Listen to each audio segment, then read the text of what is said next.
Hello, hello, and welcome back to Retrieving Sanity with your podcast host, Keegan. And this is your podcast for all mental health, addiction, recovery issues, and topics. Now, I've got a question for you. What would you do if suddenly you couldn't operate your body like you used to? Would you give up? Would you find yourself in a pit of despair? Well, today's guest is living proof that a broken body doesn't mean a broken spirit. In 1970, Ken Kunken was a Cornell football player whose life changed in a split second after spinal cord injury left him paralyzed from the shoulders down. But that moment wasn't the end of his story. It was actually the beginning of a legacy. Ken went on to become the first quadriplegic to graduate from Cornell University, not once, but twice, earning both his undergraduate and master's degrees before going on to Columbia Hofstra Law and a 40-year career in the Nassau County District Attorney's Office. I hope I said that right. He's a father, an author, a fierce advocate, and a man who's climbed countless steps, literal and figurative, so others could find smoother paths behind him. His memoir, I Dream of Things That Never Were, isn't just a title. It's a blueprint for resilience, justice, and unshakable purpose. So, Ken, welcome to the show. How are you doing today? This is awesome. Thank you, Keegan, and I'm doing great today. Thank you for having me as your guest. Of course, it is an absolute honor and a pleasure to speak to someone such as an esteemed, well, everything. You're an advocate, you're a lawyer, you're just a whole bunch in one package. So, how did you get to where you are today? A lot of help. Took a lot of help from a very special family and group of friends, and Mhm. they were with me every step of the way. Man, I love hearing that because, it's not often I actually hear some people say, I got a lot of help from the outside. And I think that that is super duper important to actually recognize and pay tribute to. Thank you. Well, I was very fortunate because I know not everybody has the help that I was able to receive. So I Mm, was fortunate that my family rallied around me and basically indicated that they would act as my arms and legs if need be to allow me to still do everything I wanted to do in my life. man, that is way too cool. And you're right. You're absolutely lucky to have that because not everyone does. And I think that that's kind of what you advocate for, right? Is to help people with disabilities. Absolutely. So, real quick, how did you decide? Well, actually, let's go all the way back real quick. What happened with your football incident? Because that is a literal snap of the fingers, and suddenly your life changed. How did that make you actually feel and respond? Well, this happened in 1970. I was Hmm. 20 years old. I was early in my junior year at Cornell University, where I was studying industrial engineering. Okay. And I was playing on Cornell's lightweight football team. We had a special football league for individuals that were slightly smaller than the heavyweight team. We had a team where you had to weigh 154 pounds or less 2 days before the game to play. Wow. And it was a special league. It's now called sprint football. Okay. And even in that league, I was one of the smaller players because I naturally weighed under 150, while most of the people on the team weighed above it and would lose weight right before the game to weigh in. Man. So I was one of the smaller players, Hmm. and I got hurt on a kickoff. I was running down the field in a game against Columbia University. And Hmm. when I tackled the ball carrier, I broke my neck and severely damaged my spinal cord. And as a result, I'm almost totally paralyzed from the shoulders down. So I now have a little bit of movement in my left arm, but nothing in my fingers or wrist. And on the right side of my body, I could just shrug my shoulder a bit. So, other than that limited movement, I'm pretty much paralyzed from the shoulders down. Man, I can't imagine being paralyzed even just a little bit because I'm just one of those outdoors kind of people, and the closest thing I've gotten to was breaking my femur, and that sucked. So I can't imagine anywhere not moving even my arms. Were you actually like really in the pits of despair, like in the throes of it, or did you see Egan, light? I don't think you could have gotten any lower than I was following my injury. Yeah. I was about as depressed as anybody could possibly be. Hmm. I'm so sorry to hear that. But you were able to actually turn it around, though. What was the spark that made you go, I can do something different? Well, once again, it was definitely my family. They kept encouraging me and kept assuring me that As long as I still had my mind intact, there was an awful lot that I could still do. And it was very frustrating because, while it did not affect me intellectually, I felt like the medical personnel were treating me as if I no longer had a brain in my head. Ooh. They would come into the room and speak to the person next to me and ask them questions about me as if I couldn't speak for myself or wasn't even in the room. And that certainly was very frustrating. Yeah. And then, since they didn't seem to want to answer my questions, I got a hold of a pamphlet that the rehab facility published. And with somebody turning the pages, they showed me, what the ramifications of my spinal cord injury were. And it Hmm. indicated what type of movement I might have from my level of injury. I'm hurt between the fourth and fifth cervical in the neck, where my Yeah. level of sensation would be. And I have no feeling a couple inches below my shoulders and down. I could only feel above that. And it also indicated what type of career I may eventually go into. Mhm. And the only job I saw for somebody in my condition would be to someday sell magazine subscriptions over the telephone. And I was devastated when I saw that. Now, again, this was well before laptop computers. Mhm. And I really wasn't able to do anything physical other than eventually I learned how to operate an electric wheelchair Mhm. and type a little bit on an IBM Selectric typewriter with certain braces and splints. Mhm. And with a lot of difficulty, I could turn pages of a book. But other than that, there was very little I could do for myself. Man. But I still hoped that there was more that I could do than just selling magazine subscriptions over the telephone. Yeah, for sure. I mean, selling magazines over the telephone, that is definitely not something suited for someone that has the brain that you do. And that would have definitely been a huge blow to like ego whenever medical professionals don't even want to talk to you. Like that sounds really, really like malpractice-y almost. And Keegan, what you need to remember is at the time I was studying engineering at one of the most prestigious engineering schools in the country. Yeah. And now they're talking about selling magazine subscriptions over the telephone. If I'm lucky, that's the best I could do. Excuse me just one moment. Okay. Thank you. That's actually a blood pressure pill. I have problems regulating my blood pressure. That's a pill to actually raise my blood pressure. No, to raise it. Yeah, most people have trouble lowering it. I have trouble raising it. Well, I mean, I guess that would kind of make sense since you can't really move your body the same, Right. right? Yes. And the muscle tone is gone, so Mm. there's no real pressure on my blood vessels to keep my pressure up. Oh, yeah. Wasn't even really too aware of the rest of the body not even kind of having any kind of tone. And that's one of the things a lot of people think is like tone is just like how strong you are or something. It's just, no, it's how like contracted the muscles actually are subconsciously, right? And so you essentially know what it's like to be a rag doll in a sense, You right? bet. Man, and that is not fun because it's kind of like, have you ever felt like you're a marionette or something? Let me tell you a little bit about the strangest sensation I ever had. Go for it. When I tackled the ball carrier, I Mm, remained conscious the whole time.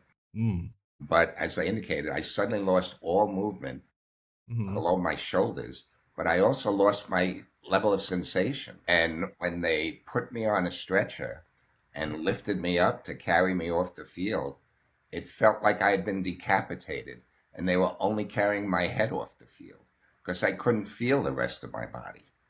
huh. I've never thought about that. Whoa, yeah, holy cow. I'm trying to just picture that in my head, and that would be the strangest thing ever by far. Holy cow.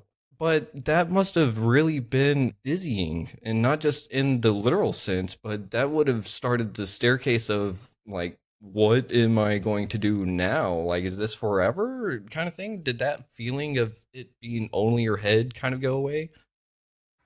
I knew very little about spinal cord injuries back then. Most people knew very little about spinal cord injuries. Mm. I mean, you have to remember, this was about 25 years before Christopher Reeve's injury. Now, Wow. Christopher Reeve was a tremendous spokesman for spinal cord injuries, and Mhm. he educated a lot of people on the ramifications of it.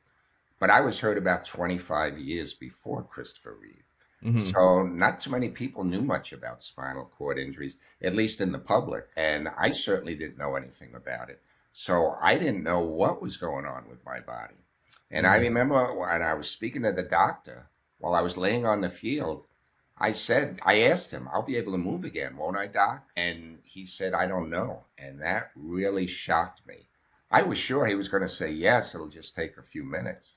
And when he said, I don't know, that really was a shock.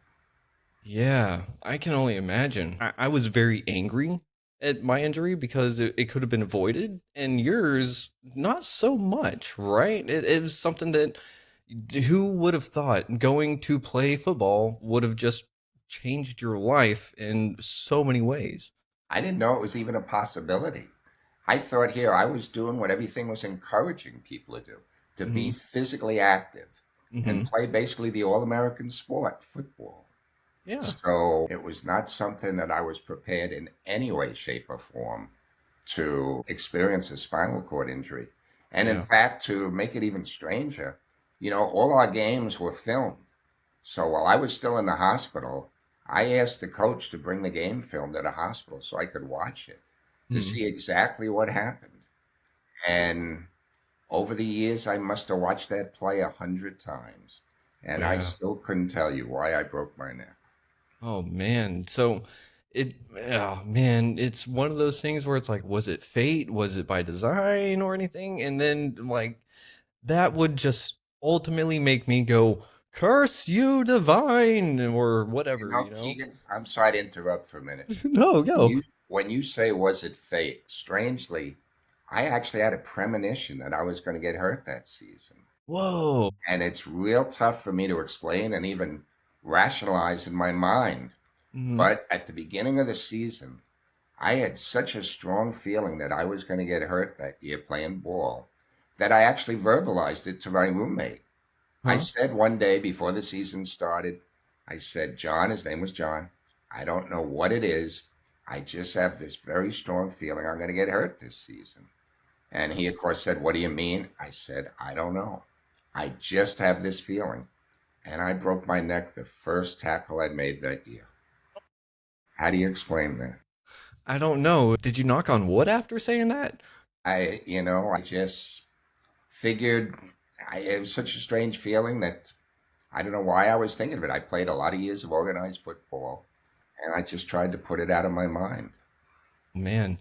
Later, Keegan, I mentioned that years later to one of my aunts, and she said, did it ever occur to you not to play football that year? And it actually never occurred to me. I never thought maybe I shouldn't play. It just never occurred to me. Well, so let's look at it from the lens of maybe it was fate or maybe it was designed or whatever angle we want to take it from. It happened, and so we're just going to say it turned out for the absolute best in some regards. I'm sure you probably have some reservations about still wanting to move your body, but you've done so much good for everyone in the regards of disability, correct? I've tried to make the best of a bad situation. And with a lot of people's help, I was determined to still lead a useful and productive life. Mm. And so, what were the first steps, and like literal and figurative, that you had to do and actually just doing again? Because for a little bit, you're probably just sitting there, just ingesting everything that's going around and stuff, and now suddenly you have the spark to do something. So, what was it? Let me pick up on your words. What were the first steps? I had a Sorry. vocational counselor at the Rusk Institute encouraging me to go back to school and continuing my education. Her Mm-hmm. name was Joyce Mesh. And my grandparents, my family were all encouraging me to go on and return to school. In my mind, what school should I go back to? I wanted to go back to Cornell, Mm-hmm. where I was when I got hurt. I mean, in my mind, I basically, if you would have spoken to a doctor, he would have told you I wasn't accepting my injury. I was trying as best I could to ignore it and do everything that I would have done had I not been injured. So Mm-hmm. I decided to go back to Cornell just 11 days after I was discharged from the hospital. And Whoa. it probably was not the smartest move to go back to Cornell. This was about 20 years before the Americans with Disabilities Act took effect, Mm-hmm. where facilities had to be made more accessible to people with disabilities. Mm-hmm. It was one of the least accessible campuses I could have chosen to go to. No. Cornell's on a very hilly terrain in upstate New York. Mm-hmm. Almost every one of its buildings has steps in front of it, and Eesh. there was not one ramp or curb cut on the entire campus. So Uh, when you say what were the first steps I took, well, on my first day of class, I had to be either pulled up or bounced down close to 100 steps just to Gosh. go to classes my first day. Oh, man, that is terrible. And I mean, whenever you put it into that kind of perspective, it really does make me go like, I take a lot of things for granted, and I'm sure a lot of people do too, because going around parking lots and stuff like that, you see those handicap spots and the little ramp for people on wheelchairs or whatever to get up. And like, I'm a copier technician by day, so I have to push those things up that ramp. If those ramps weren't there, a lot of people wouldn't be getting their copier. Right. Well, they didn't even have those ramps back Yeah. then. They were just an afterthought. And you didn't Hmm. see, quadriplegics attending most schools, let alone Cornell. Hmm. So that was not even a thought to have ramps there back then. Yeah, and you had said something about earlier people not understanding spinal cord injuries, and you have to like give credit a little bit to people because in movies, if someone breaks their neck, they're just gone, it's just done and over, but you're not. And it's like, so you're in this weird limbo space that not a lot of people got to experience before. When my family consulted with a specialist about my condition, he told them that I probably wouldn't live through the week. Whoa. He told my family that if I were to survive, I would have no movement. I would not be able to do anything. And my life expectancy would be between 5 and 9 years. And I'd probably live the rest of my life in a nursing home. So Oh, that was what the specialist told my family. man. So much for a specialist. He didn't know what he was talking about. Well, it's more than 54 years later. He's probably dead now, and I'm still here. In fact, this doctor actually said to my family, if he were my son, I would just let him go. No way. That's what the doctor told my family. No. No, no, that's not cool. That's not a doctor. I'm glad he's probably dead. So, and I don't say that often, but that's kind of not cool, man. But whenever you got back to Cornell, what were your classmates' reactions? Because I'm sure that would have been something new to explore as well, right? It sure was, and very few expected me to come back. And in Mm. fact, after one of my first days of classes, I was approached by a student on campus, and he asked me if I was Ken Kunken because my accident had gotten a lot of publicity. Hmm. And when I said that I was, he asked, "Aren't you supposed to be in the hospital?" That was the attitude back then. You should be in the hospital, not back in school with everybody else. Hmm. So it's almost, did you almost feel like a leper at some point? It was very strange because I was being stared at wherever I went. And Mm. I knew it was not out of animosity, it was more out of curiosity. I mean, for one, nobody was used to seeing somebody in my condition on a college campus. I Mm. mean, I was not only just in a wheelchair, but I couldn't use my arms either. Mm. So it looked even stranger because if I went to the cafeteria to have lunch, I needed somebody feeding me. Mm. Right? You're not used to seeing an adult being fed. Yeah. So wherever I went, I was being stared at.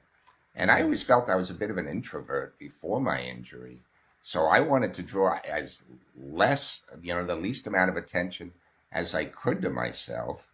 Hmm. And instead, wherever I went, I was being stared at. Man, and that, how did that really make you like react on the outside? Because you can't do a whole lot whenever it comes to expressing yourself, except for maybe giving people the little mean eye, just It was really difficult. And just so you know, in my rehab, with a lot of effort, I was actually able to feed myself a little bit with some braces and splints. And I remember one day I went to the cafeteria and I had my attendant set me up with my braces and splints. And it was a very slow, difficult process. And I would try to feed myself a little bit, with a fork that had a swivel on the end. and it was an effort just getting food to my mouth. So I Yeah. really had to concentrate. And at one point, I looked up, and Keegan, everyone in the cafeteria was staring at me, watching me Mm, eat. And I don't mean just a few people, I mean everyone in the cafeteria was staring at me, watching me eat. I became so uncomfortable, I ate the rest of my meals in my room the rest of the year. man, I can only imagine that. I mean, it would have been cool if they gave you an applause. Would that have changed everything? Actually, I wanted to just crawl into a hole and not be seen at all. Yeah. I didn't want any attention. Hmm. And unfortunately, I was receiving a lot of it. Part of that had to do with a lot of publicity that I had gotten. And, I Yeah. guess it's only natural when you see somebody that you've just read about in the paper, you look at them more intensely. And I was getting a lot of publicity because it was unusual for a football player to break his neck, go through the hospital stay and rehab, and go back to school. Hmm. So I was getting a lot of publicity, and many of the classes at Cornell were on tiers, they're on levels. So out of Hmm. necessity, I had to sit in front of the front row. So Mm. as a result, even if people didn't want to stare at me, they had to stare at me just to see the professor who was in front of me. So that made Man. it even more uncomfortable. Yeah, that is some of the most uncomfortable kind of situations that you can be in because I mean, you didn't ask for it. There's not a lot you can or can't do in some regards. And so you just kind of had to endure it because that was just part of the environment, right? Right? So, what actually got you through the point? You said you considered yourself more of an introvert, but your personality, to me, you're more of an extrovert. You're like a public speaker. I love it. This is 54 years later, Keegan. True, true. Actually, I've done quite a bit of public speaking since my injury. I've had a lot of people encourage me to share my story with others. And initially, I thought, I don't know what there is to share. It's an unfortunate accident, and I'm kind of struggling to get by. But a lot of people encouraged me to do it. And I was very surprised when people actually asked me to get in front of a group and talk. And one of the first talks that I gave, I was asked to be the graduation speaker at Dryden High School in upstate New York the year after I went back to Cornell. And I was shocked by that. I didn't even know the students knew who I was.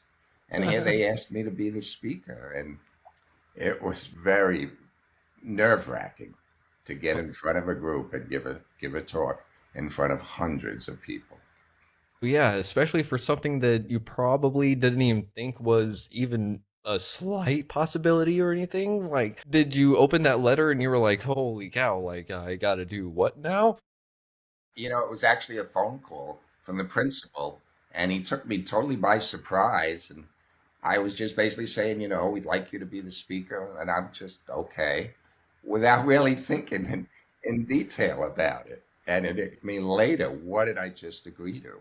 And in terms of going back to Cornell, I can remember after my first day having my attendant lie me down in bed, Hmm. and I remember staring at the ceiling, just thinking I had to be crazy to decide to go back to Cornell, such an inaccessible campus, and so soon after I was discharged from the hospital.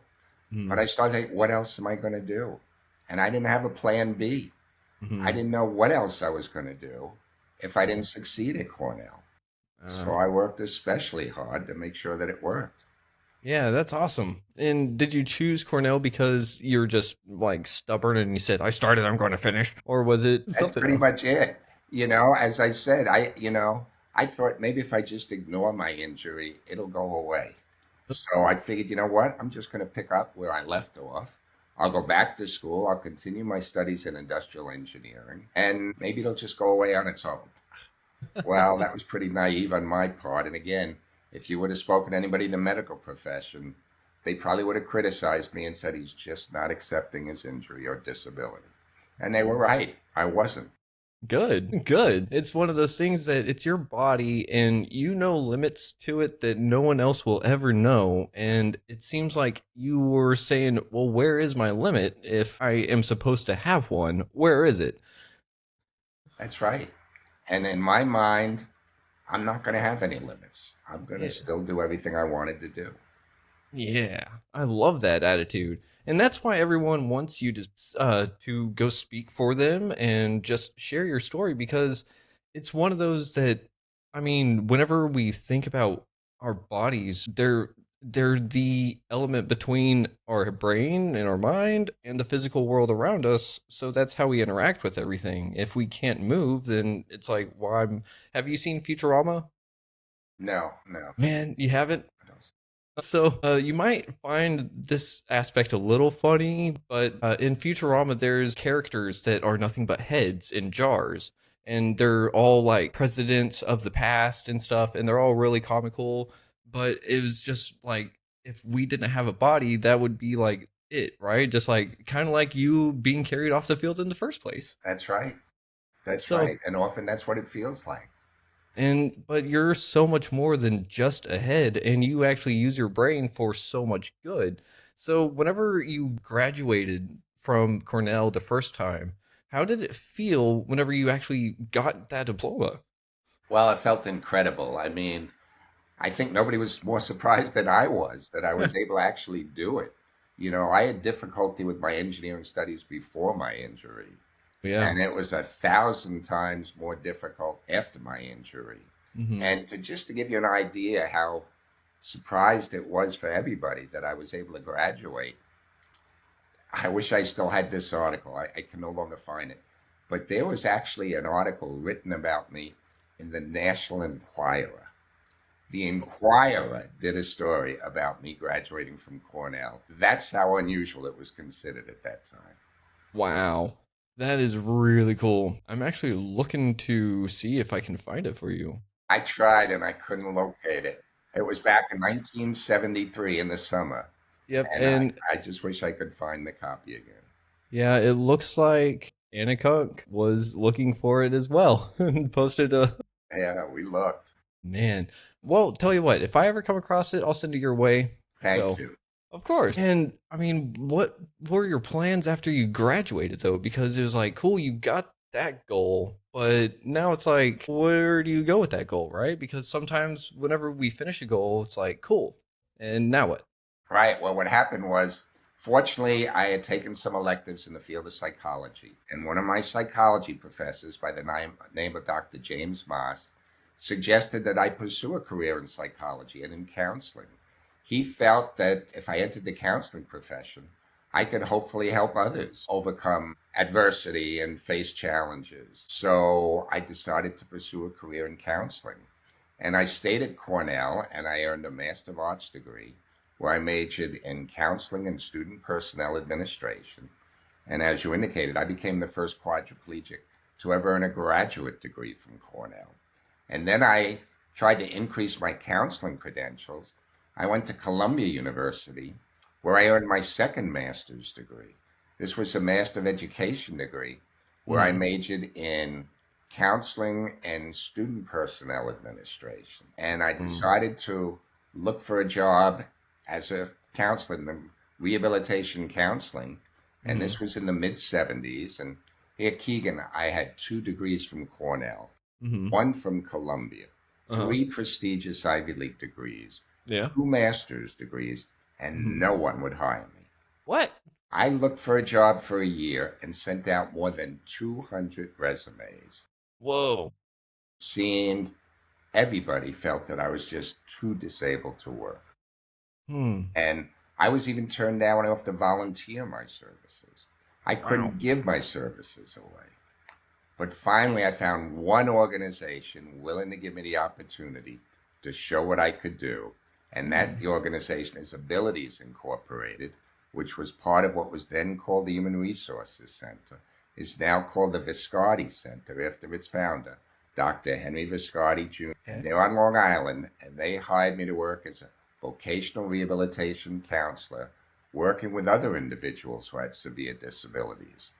And as Hmm. it turned out, I was more severely disabled than any of the people I was counseling. Wow. I mean, it doesn't really leave a whole lot of room whenever you only got a little bit of your arm and a little bit of shoulder, right? Right? But that is super cool. And I mean, first of all, I'm kind of stumpfounded. I just made a new word, stumpfounded. I'm stumpfounded that no one would even hire you with those degrees and everything because on paper it's like, holy cow, this guy is really accomplished. He knows his stuff. I want him on my team. But then like on the resume, did you put also paraplegic or a quadriplegic? Yes, I did. I felt it was something that the interviewer should know so they're not totally shocked when they see me. And unfortunately, it still happens today. People Mm. with disabilities still have difficulty today Mm-hmm. finding a job, although fortunately it's gotten a lot better over the years. Mm-hmm. But 50 years ago, you didn't see many quadriplegics in the workforce. You didn't even see them out in public Mm. because, there weren't any curb cuts back then or wheelchair ramps. So it was Mm-hmm. difficult for somebody to get around. There was, no public transportation for people in wheelchairs. Mm-hmm. It was very difficult to get around. So you weren't very visible back then in the Yeah. public's mind. Yeah, and I mean, whenever we think about it in that regard, I mean, so many other people probably suffered a similar injury and just listened to that same doctor that you had. And With that in mind, when I was in the Rusk Institute for rehab, it seemed like all of my roommates who had been hurt a lot longer than I was weren't doing much with their lives. They were basically just sitting home. And they had mm, been hurt a lot longer than I was. And, mhm, I really fault that on the advice and encouragement that they either were not receiving at all or just didn't get the proper advice. mm, I guess they were not encouraged to go on and do more with their lives. It was more like, you have this disability, you need to accept it. mm. Man, and that is something that you just did not do, and I absolutely love that. So, how did you go from working with the disabled? And by the way, I gotta say, like, as an addict alcoholic, I gotta say that the people that can work with me or that sub label of people, whatever you want to call it, is someone that's been through addiction themselves and come out on the other side. So, I mean, it makes sense that someone such as yourself is helping other people with disabilities because you get all the nuances, you get all the complexities, you get the inner workings of like how this actually makes someone feel whenever they can't do what everyone else seems to be able to do so easily, right? Absolutely. And the fact that I was more physically limited than the people I was counseling, I Mm-hmm. hoped would encourage others to say, you know what, if I can work, they can work. And Mm-hmm. they can still do a lot with their lives. And for me to, be in that position where now I could help others instead of just receiving help did wonders for me. I mean, it increased my self esteem, my feelings of self worth, my self confidence. It made an enormous difference in how I looked at my own life. Yeah, because you're finally able to actually give back to the world in a way that is deemed meaningful to you, right? Absolutely. And that was so important to me to be able to do that. Yeah, because I mean, it's one thing to exist in the world and to take in all the great things that it has, but if you're not putting back out, if you're not helping the next person, what's the point, right? Right? So, So I was fortunate that this organization, Abilities Inc., hired me. mhm, And as a result, I want to encourage other employers that there's an awful lot somebody with a disability can do if they're just given the opportunity. mhm, I've made it one of my missions is to encourage employers to hire people with disabilities yeah, and to just keep their expectations a lot higher than they normally seem to be for somebody with a disability. Oftentimes a person's performance rises or falls based upon what others expect of them. mm, If you expect the best from somebody, oftentimes they'll rise up to meet those expectations. And I think that's so important. yeah, for sure. And you unfortunately had to, well, unfortunately suffer the other end of that. You were told that you wouldn't amount to and do well and just actually be. So, like, how, in like a couple of words, what would you say to anyone out there doubting their abilities, whether it be physical or mental? You have to believe in yourself. I mean, while it's important to accept help when it's offered, and hopefully you will get the right amount of help, it's ultimately up to you to make something of your life. And you need to be determined and self motivated, if need be, to go out and do everything you can, despite what your limitations are. I mean, we Mm. all face challenges in our lives. Some challenges are obviously bigger than others, but it's how we deal with those challenges that will make the difference between someone who is good and someone who is great. And I'd like to believe that we all have the potential to do far more with their lives than most people ever even dream is possible.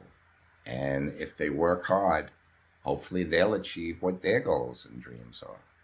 That's beautiful. Thank you for that. I'm sure a lot of people out there are going to hear that and be like, I need to get off my butt and actually go do something now. And in that regard, you did say stay self-motivated. Would you call that also being a little bit selfish if you have to? You know, if need be, because there were many times when people tried to discourage me and say, accept your situation and be grateful for what you're doing and what you have and don't make waves. And Mm, my feeling was, no, that's not the way to be. And, I was fortunate that when I worked at the Viscardi Center, they kept increasing my responsibilities and expanding my role. And one of the things they had me do was speak to groups and organizations concerning non discrimination and affirmative action with respect to people with disabilities. mm, And after my talks, I would often be asked questions. And while I would certainly do my best to respond appropriately, I was always careful to caution the questioners they should really consult with a lawyer about their concerns. And Keegan, I guess it didn't take long before I started to think, there's no reason why I couldn't become that lawyer. yeah. So I left my job at the Viscardi Center and I went to Hofstra University School of Law. And after graduating, I actually changed my career perspective. My brother was a lawyer, he's 2 years older than me, and he was working as a defense attorney for the Legal Aid Society. But he encouraged me to do an internship with the district attorney's office Okay. because, there I would have more physical assistance. There were paralegals and secretaries and detectives and police officers and, a lot Mm, of people that could help and student interns. mm. And, my office was right in the same building as the courthouse. Huh. So I did an internship there, loved it, applied for a full time job there. And I Mm, was fortunate that in 1979, the district attorney at the time, a person by the name Dennis Dillon, was a very forward thinking, self confident prosecutor who had the guts to base his hiring decision on my abilities rather than my disability. And he yeah. hired me to work as an assistant district attorney, where I worked for more than 40 years. Wow. That is way too cool. And what was his name again? Dennis Dillon? Dennis Dillon, Dillon, he was a phenomenal boss, a phenomenal district attorney. And at the time he hired me, I didn't know of another quadriplegic that was a trial attorney, let alone an assistant district attorney. Hmm. Now, they may have been out there, but I didn't know about them. I mean, you didn't have the internet as Yeah. active as it is, right now. So I never heard about somebody, going into court when they were as physically limited as I was. Hmm. But he had the guts and the foresight to hire me. And I'll always be grateful for him for doing that as well. Yeah, for sure. I can honestly say that I offer my gratitude to him as well because we wouldn't be having this awesome conversation, and a lot of people would probably be feeling really disheartened throughout the years, right? Right? So, he hired me, and based on his confidence in me, I was very fortunate that I worked hard and was promoted a number of times in the office to where I eventually became one of our deputy bureau chiefs, where Wow. then I was in a position where I was helping supervise more than 25 other assistant district attorneys. Whoa, that's so cool. So it seems like you're really speaking from experience whenever you say if you set expectations for someone, they'll rise up to it, right? Right? Man. And with the proper help, support, and encouragement, and given the opportunity when they merit it, There's an awful lot a person can do.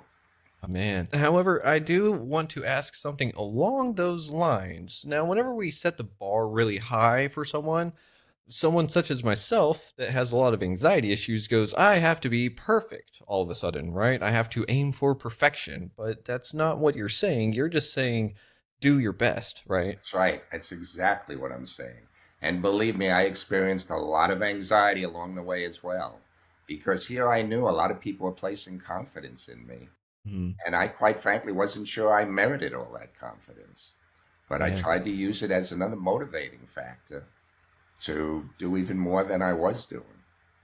Okay, so using motivation in that regard is totally a little bit different than what I've actually thought of before because to me it would have been fear. Like, I've got a lot of fear in me and I don't know if I can do this. And old me would just run into the corner and drink until all my problems just got bigger and then I'd have to drink more and so on. You know, Keegan, it got to the point where my family was working so hard to help me in every way that they could that I was feeling like I would disappoint them if I Mm, didn't do everything I could do to continue to achieve and progress. And that pushed me even more to try and do the best job I could possibly do.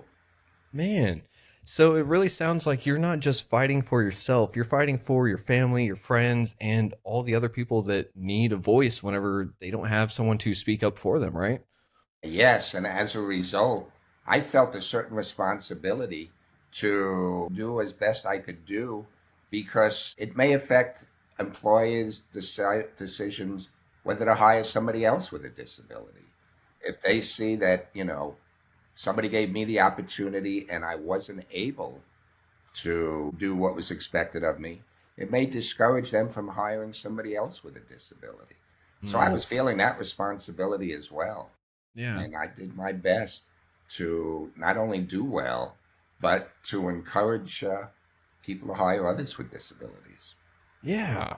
And that is so freaking cool. And I love that you were able to just blaze a trail for everyone else because, I mean, it is one of those things that I take for granted whenever I see like a handicap sign or this, that, or another. And I'm grateful that I don't have to utilize them. But at the same time, whenever I see someone parked in a handicap spot that shouldn't be there, I have second thoughts about doing something to their car. Mostly just leaving a note on there, just being like, but that's the thing is that we don't really take into account the things that we take for granted. Oh, And you know what, Keegan? I was so fortunate that the Viscardi Center gave me this opportunity. mhm. And I'm so proud to say that they remembered the work that I did when I was there. And 30 years after I left, the president of Abilities Incorporated called me on the phone and asked me to be a member of their board of directors, which I Whoa. very proudly accepted. And now, starting in 2009, I've worked first on the Abilities Inc. board of directors, and then beginning in 2017 on the board of directors of their parent company, the full Viscardi Center.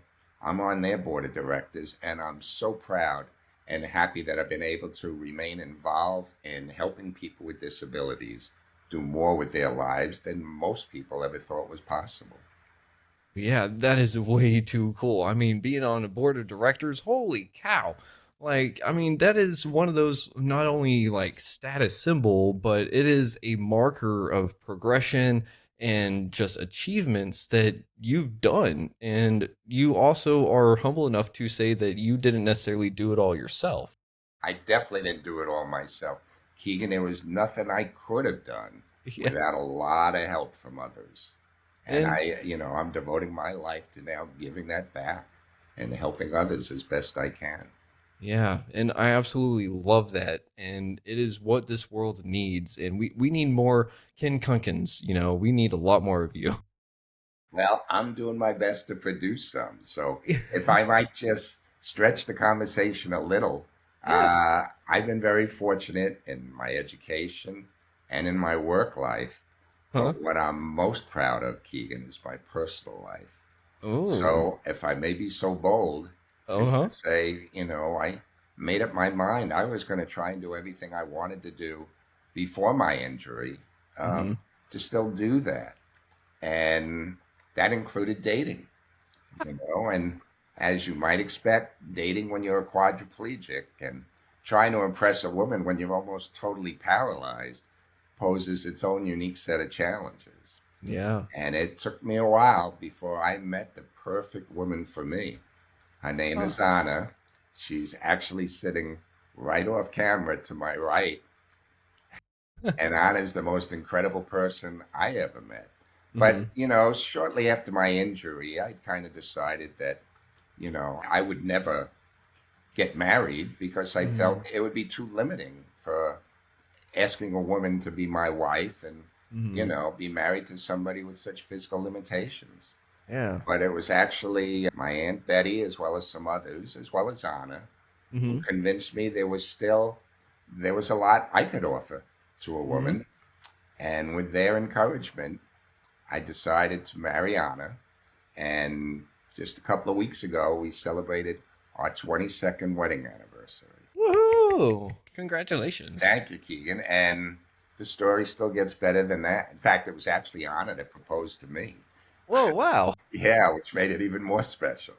Made it a little easier for me to go through with the marriage when I knew she was actually the one that proposed. Yeah. But when Anna and I talked about getting married, Anna said that she wanted to have my baby. And not just a baby, my baby. She said she wanted to see a little Kunken running around our home. So, when you say, I want to encourage others to follow in my footsteps, Hmm. well, now the decision was, should I become a father? Yeah. And I really questioned whether that would be appropriate for me and whether it's something I wanted to do. But with his Anna's encouragement, we looked into various options, Hmm. including in vitro fertilization. And despite the fact that I had been paralyzed for more than 30 years at the time, Hmm. I found it still might be possible for someone in my condition to father a child. Well, So, with Anna's help and suggestions, we pursued in vitro fertilization. And through the uh, miracle of science, Anna became pregnant. ah, And on January 2005, Keegan, I was present in the delivery room. Think about this, picture this. I was present in the delivery room when my wife Anna gave birth to triplets. whoa. We have three incredible sons, Joey, Jimmy, and Timmy.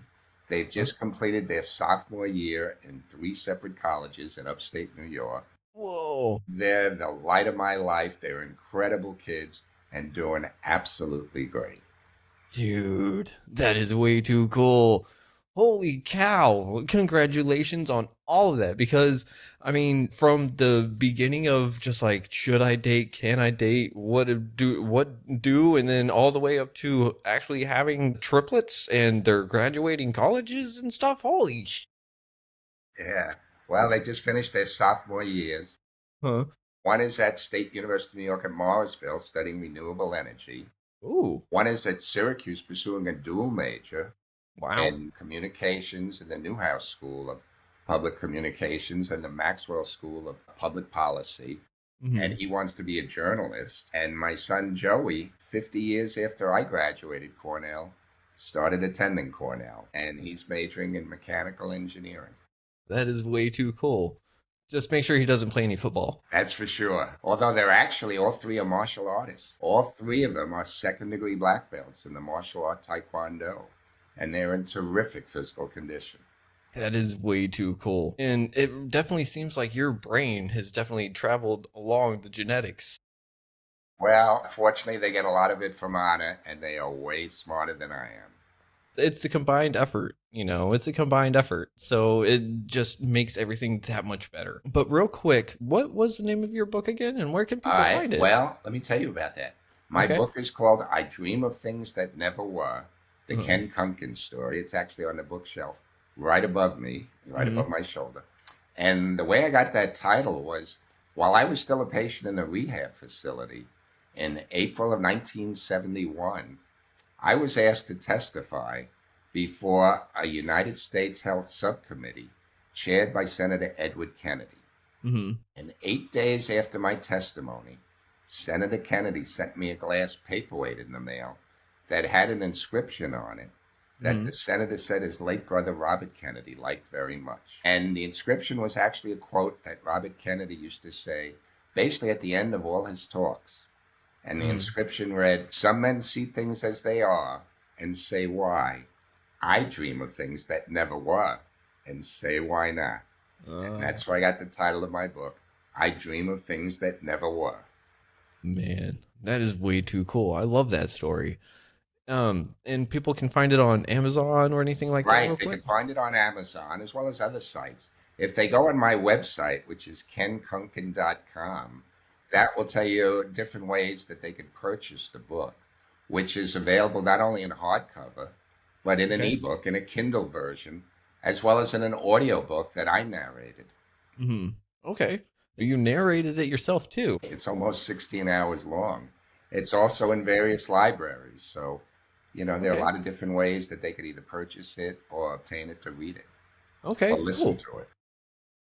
I was about to say, if you narrated it and it was translated, did you do the translation as well? Well, actually, my wife is working on translating it into Polish. My wife is Oh, from Poland, and she's working on translating it into Polish. But I was actually the one that read it in English, and it's almost 16 hours long. oh wow. That is cool that it's getting translated to Polish. I that would have been like the one probably number 12 I would have guessed. Right. So, real quick, we are near the end of this episode, which really sucks because this is a really good conversation and I'm loving every second of it. So I have to ask real quick, do you think we could see you on in the future at some point to catch the parts that we didn't get to or maybe dive a little bit deeper? That would be my pleasure, Keegan. You Dude, just let me know sweet. when. Right, we can definitely do that. But real quick, we do have that new little game show segment if you want to try it out real quick. I'll give it a try. Alrighty. Ken, you've lived a life most people couldn't even dream up. So, in this segment, we're flipping the script. Let's see what you dream up fast, fun, and a little off the wall. This is Can You Imagine? So, I'm going to ask you some questions, and I just want you to give me an answer. It doesn't have to be long, it doesn't have to be short, it doesn't have to be intricate or anything, just whatever flows off the top of your head. All right? Okay. All right. So, question number one.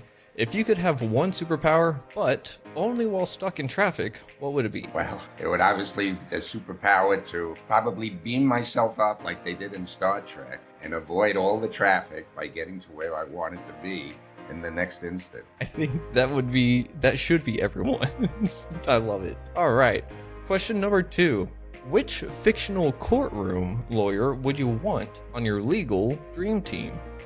Well, that's strange for me because virtually every lawyer's show dealt with defense attorneys, and here I was a prosecutor my whole career. So I guess I would have to refer to the show Law and Order, where near the end they would show prosecutors. No names jump out at me for a prosecutor, but it was somebody on the prosecution side of the bench.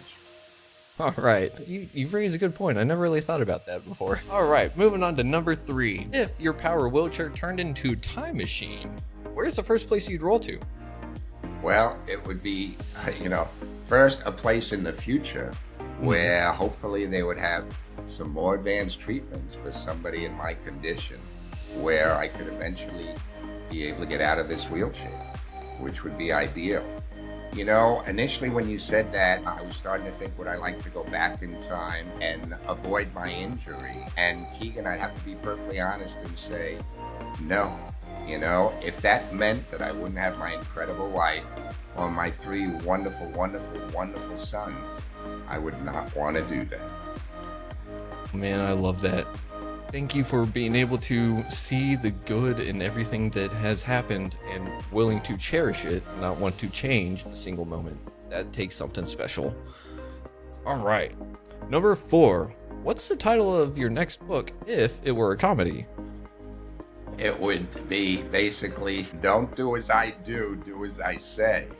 I love that one too. And I mean, that would be really fitting, right? Don't play football. It sure would. All right, moving on to number five. If one of your triplets had to play you in a movie, who gets the role and why? They all have parts of me in their personality, as well as in their looks. And they are so similar in so many ways and so different in so many ways. My wife and her family keep saying that my son Timothy seems to look the most like me. But, when I look at my son James, I always thought he looked just the way I looked when I was a younger version of myself. And my son Joey reminds me so much of my older brother Steve that I think it has to be a combination of all three that would do the best job in playing their father. So it would be a little bit of like you get this part in this age range, you get this part in this age range, and so on. Absolutely. I love that. And I mean, it would make sense, right? It would make a lot of sense. All right, number 6. What snack should be renamed in your honor? Boy, my favorite food has always been chocolate. And if that brought, a smile on everybody's face, if they called it Kunken's chocolate or something of that nature, I hope they're smiling when they're consuming. Love that. It's kind of like Willy Wonka, except better, right? Right. So, number 7.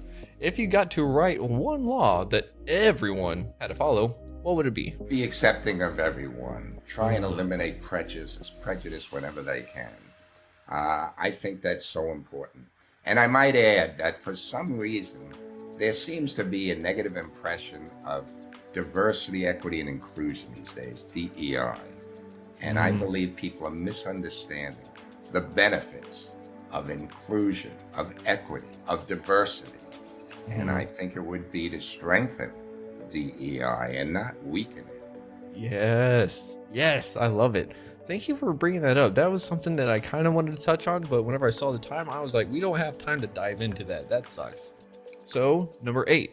Would you rather argue a case in front of a jury of dogs or coach a football team of squirrels? Well, I never liked appearing before anybody. I did a lot of motivational speaking and never enjoyed getting up in front of a group and giving a talk. So if the choice is between getting up in front of a group or being in the back helping encourage a group, no matter what animals they are, I'd rather not be in front of everyone. So we're going with a coach for the squirrels. Right. All right. Number 9. What's the funniest or weirdest question someone's ever asked you about your wheelchair? Well, I get asked a lot by people who look at me and have a quizzical look, and they ask me, do I sleep in my wheelchair? And the answer is there are times when I fall asleep while I'm in my wheelchair. But no, my wife lifts me out of the wheelchair each night into a bed, and I sleep in bed. But I've been amazed how many people actually ask me if I sleep in my wheelchair. Fair enough. I mean, that is one of those ones that I guess people just really don't think, right? And so, real quick, shout out to Anna. Thank you for taking care of Ken as long as you have. It's amazing. Thank you. And one other thing that you may comment on is my wife, Anna, who is so incredible, is actually 19 years younger than I am. And I get asked many, many times, is she my daughter? People seem to have a hard time imagining that, no, she's my wife. Everybody seems to think she's my daughter. So I get asked that a lot also. Nope, you're just one heck of a guy that can pull anyone that they wanted to, and you just got her. Thank you. Of course. I agree. I'm a very lucky guy. Absolutely. And last up, number 10. If your memoir had a blooper reel, what's definitely on it? Well, boy, there have been so many times where I've had problems with just controlling some of my physical activities. When I was studying counseling, I did an internship at the Bronx Veterans Administration Hospital. And I would wheel into patients' room and introduce myself as their counselor. And I still get a lot of muscle spasms where my arms and legs would shake involuntarily. And if my arm was still on the control switch of my wheelchair, at the time I entered a room, as I'm introducing myself, I would fly right past the patient and crash into a wall as I'm introducing myself as their new counselor. So I think that raised a lot of questions in their mind. I mean, it broke the ice in the best way possible. All right. Thank you very much for playing Can You Imagine, Ken? Now, you're a man who tackled injustice with the same courage that once put you on the field. From the courtroom to the Capitol, from rehabilitation to revolution, you embody a life of impact beyond the imaginable. So, here at Retrieving Sanity, we would like to offer you the honorary title of the Indomitable Advocate, because we're not able to stop you no matter what we do. I'd be honored by that title. Thank you so much. Of course, it's been an absolute honor and a pleasure to have you on, Ken. But one last thing I've got. This podcast is called Retrieving Sanity. So, Retrieving Sanity explores every facets of life and mental health. But what does retrieving sanity mean to you today personally, and what's something that someone can use in their journey for retrieving sanity? Well, for me, it had to be to go from the depths of depression and despair to what I would think is the pinnacle of happiness and success. I couldn't be happier than I am to be the husband of my incredible wife, Anna, and the father of my triplet sons. So by retrieving sanity, I know what it's like to be at the very bottom when it comes to, thinking about yourself and losing self-confidence. And, there were times when I actually wanted to lose my mind. I thought it would be easy to deal with what I was going through than be so depressed and discouraged by the rehabilitation that I was facing. And I'm so glad that I've come out on the other side, and I'm leading a very, very happy life, a very, very proud father, a very, very proud husband, a proud brother, a proud cousin, a proud nephew. I mean, I have so many wonderful things going for me in life. Life is great. Life is beautiful, and I love it. Thank you very much for those wise words of wisdom, Ken, because I think everyone could use a little bit of that, because life just is hard, But real quick, the last thing again, we can find you at kunken.com, correct? Right. That's right. All right. And unfortunately, we are past the time for this episode. So we'll see you on again in the future. And I mean, this has just been an absolute honor and a pleasure speaking to someone such as yourself, because I mean, I've just spoke to you and I'm still like, how did he do it? And the time flew by for me as well. So thank you. I appreciate that. Of course. And everyone out there, thank you for listening to Retrieving Sanity on WDJY 99.1 FM. And as always, much love to yourself, much love to everyone around you if you can, but love yourself first and just try to be a good person. It's not that hard, and don't park in a handicapped spot if you're not handicapped. Thank you very much, and everyone out there, y'all have a great evening, and we'll see y'all next time. Much love. Shalom.